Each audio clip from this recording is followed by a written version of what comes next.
students. So this is your science teacher Asha Giri from ACS 4.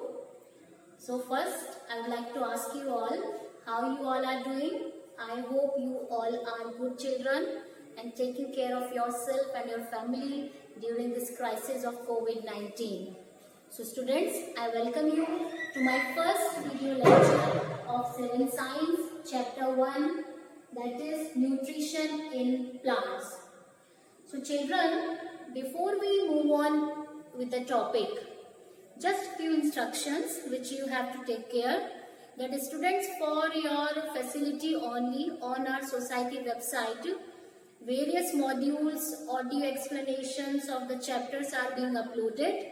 Please make maximum use of them, and corresponding to those modules, here we are preparing these video lectures for your benefits only. So go through all of these video lectures and prepare one fair copy for science. And students, in this fair copy, you have to solve the worksheets which are given in the module, and you have to also solve NCERT question answers which are given at the end of every chapter. And along with that, you have to also write the keywords which are given there. Means you have to follow the same writing pattern as you have done in 6th standard with me. Right, children? So, let's begin. So, children, in this chapter 1, Nutrition in Plants, we are going to discuss about one important life process, and that life process is nutrition. So, what do we understand by the term nutrition?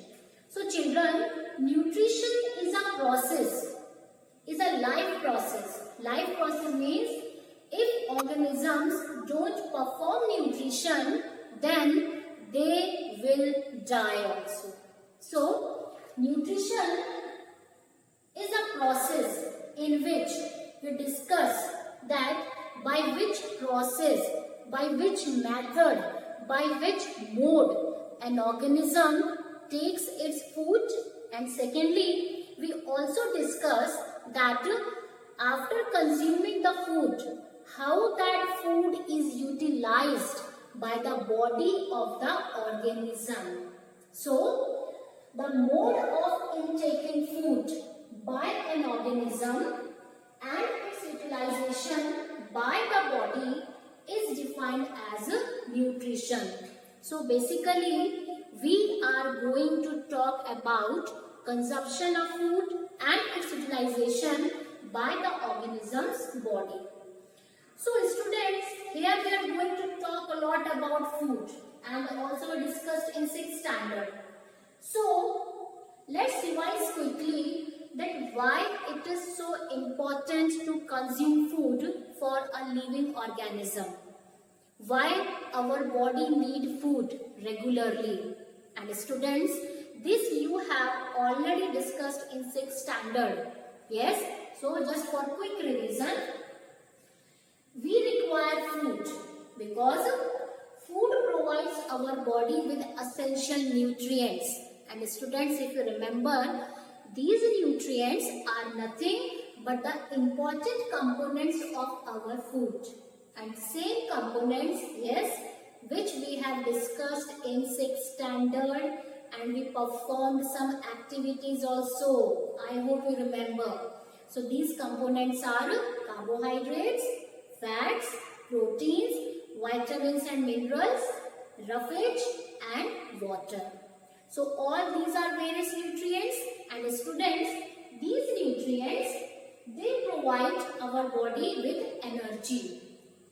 They give us energy, and by using that energy we perform day-to-day life activities from morning to night. Right? Second, they help in our growth and development. Means we grow taller, we become more wiser with the age. Why? Because our body is growing, we are developing. And how it is occurring? Because of the help of the food. Next is the nutrients which we get from food. They also protect us from many diseases in day-to-day life. And not only this, children, there are various functions which are going on inside our body. these functions are also maintained by the nutrients only, right? That's why we need to take proper diet according to our body, according to our age and according to our physical activity. So, now we know the meaning of nutrition. That is, it is the mode by which an organism takes its food, and how that food is utilized by the body of organism, that is counted under nutrition. Now, on earth, we see a wide variety of living organisms. Means, every one organism is very different from another organism.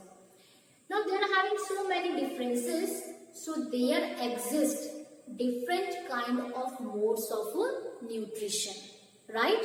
So students, all these different kind of modes of nutrition can be broadly divided into two categories. So first category is autotrophic mode of nutrition, and second one is heterotrophic mode of nutrition. Just repeat it with me one more time. So first mode of nutrition, autotrophic mode of nutrition, and second one is heterotrophic mode of nutrition. So let's see one by one what this stands for. So in autotrophic mode of nutrition, students, the term auto, it stands for the meaning self, and trophos, it stands for the meaning nourishment. In autotrophic mode of nutrition, an organism is capable of self-nourishment. Means they can nourish themselves. They are not dependent on any other organism for their nutrition. Or in simplified form, we say that in autotrophic mode of nutrition, organisms can prepare their food themselves. And the best examples we have of plants and algae. Now plants, we all are much acquainted with the term plants. Daily we are very fortunate to see plants daily in our surroundings. Another is algae. Now algae are the green, slimy patches which we generally see in stagnant water, say it is in of a river, pond or lake. So that green colored patches which keep on floating at the surface of water, that patches are called algae, which you call in Hindi as kai, that green color. So that is called algae. And students, algae is plural and singular term is alga, A-L-G-A. So singular word is alga and plural word is algae. So plants and algae, they are the examples of autotrophs, means they perform autotrophic mode of nutrition, means they prepare their food themselves, right? Now here another one is heterotrophic. So in this term heterotrophic, the term hetero, it stands for others, and trophos stands for nourishment, means in heterotrophic mode of nutrition, organisms, they cannot prepare their food themselves, but they have to depend on other organisms for fulfilling the need of their nourishment. So we say that in heterotrophic mode of nourishment or nutrition, organisms, they obtain their nutrition from others. And students, in this category, the best example is of we animals. Yes, we are also animals. We are social animals, and we all animals cannot prepare our food. So how do we obtain it? Either we take it directly from the plants, or we also take it from other animals, right? So we are heterotrophs. So basically two modes of nutrition are there, autotrophic mode of nutrition and another one is heterotrophic mode of nutrition. So now children, in this further part of chapter, we will discuss about autotrophic mode of nutrition, especially plants. So let's see how plants perform autotrophic mode of nutrition. So children, now we know that plants are known as autotrophs because they perform autotrophic mode of nutrition, and we animals are known as heterotrophs because we perform heterotrophic mode of nutrition. Now we will discuss that how plants perform autotrophic mode of nutrition. So students, plants, they perform autotrophic mode of nutrition, or they prepare their food by a very unique process, and that process is known as photosynthesis. Yes, the term is photosynthesis. Now the term photosynthesis, the word photo, it stands for light. The word photo stands for light, and the remaining word synthesis, it stands for to make. It means in photosynthesis, certain substances are combined to prepare food in presence of light. That's the term meaning indicating.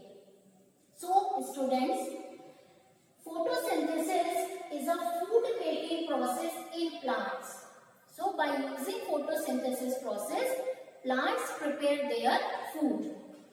And in this process, plants make use of very simple substances which are present in our surroundings or in our immediate environment. And these are very simple substances which they use, and they combine them in presence of sunlight, and they prepare food. And the food is prepared in the form of a carbohydrate. Yes, carbohydrate, as we know, it is one of the important component of our food. So basically this carbohydrate is prepared by the plants during the process of photosynthesis, and during this process oxygen gas is also released. Yes, the same gas which is very essential for our survival. So we say that plants provide us with oxygen. So students, that oxygen is released during the process of photosynthesis. So let's have a look that what are the important raw materials and conditions required for photosynthesis to take place in plants. So students, the raw materials, these are those simple substances which plants need to prepare their food. So these simple substances are, first is carbon dioxide. So I hope I told you in 6th standard that its chemical formula is CO2. Yes. So the same carbon dioxide gas is used by plants for performing photosynthesis, and this they get in ample quantity from the air. Next important raw material is water and minerals. So water and minerals, these two things, plants, they absorb it from the soil. So students, carbon dioxide gas, water and minerals, these three are the important raw materials required for photosynthesis to take place. Now let's see what are the important conditions. Now conditions means that if plant is having all the raw materials required for photosynthesis to perform, but if any of the important conditions are missing, then plant won't be able to perform any photosynthesis. So photosynthesis to take place in plants, presence of these conditions is a must. So let's see what are the conditions. So students, first condition for performing photosynthesis is presence of sunlight. Yes, and this sunlight, as term itself indicating, we all know very well, they get it from the sun. Another important condition is chlorophyll. So chlorophyll is a pigment. Now the word pigment, its meaning is any substance which is capable of giving color can be called as a pigment. So students, you might have noticed that in most of the plants, the leaves are of green color. Why? Because they contain a naturally occurring green colored pigment called chlorophyll. And presence and same we already discussed in 6th standard also. So leaves, they look green, they appear green in color because they contain a green colored pigment called chlorophyll. And yes, this chlorophyll plays an essential role in the process of photosynthesis. Right? So the conditions, two important conditions for photosynthesis are sunlight and another one is presence of chlorophyll. So students, the process of photosynthesis can be summarized in shortened representation in the form of a word equation. And word equation goes like that: carbon dioxide plus water. So here you might be thinking that madam has not reflected minerals in the word equation. So here I would like to tell you that whenever we write in word equation water, it itself indicates that minerals are present in the water in dissolved form. So carbon dioxide plus water, these are the raw materials. Then here I mark the arrow, and above arrow I have mentioned the conditions for photosynthesis to take place. These conditions are sunlight and chlorophyll, and once the process is over, we get the products of photosynthesis, which are carbohydrate and oxygen gases also released. So this is referred as the word equation for photosynthesis, and students, it is very important for your examination. Generally, once in your paper it is going to be asked that write word equation for photosynthesis. So do prepare it properly. So right students, so in this first video lecture for this first chapter in science, I discussed with you about nutrition. Then we discussed about the types of modes of nutrition, that is autotrophic and heterotrophic. And then we discussed about the beginning of the food making process of photosynthesis, that is photosynthesis in plants. And we are going to discuss this photosynthesis in much more detail in next upcoming video lecture of the same chapter. So till then, go through this lecture thoroughly, read it from your NCERT, enjoy your learning, take care of yourself, bye.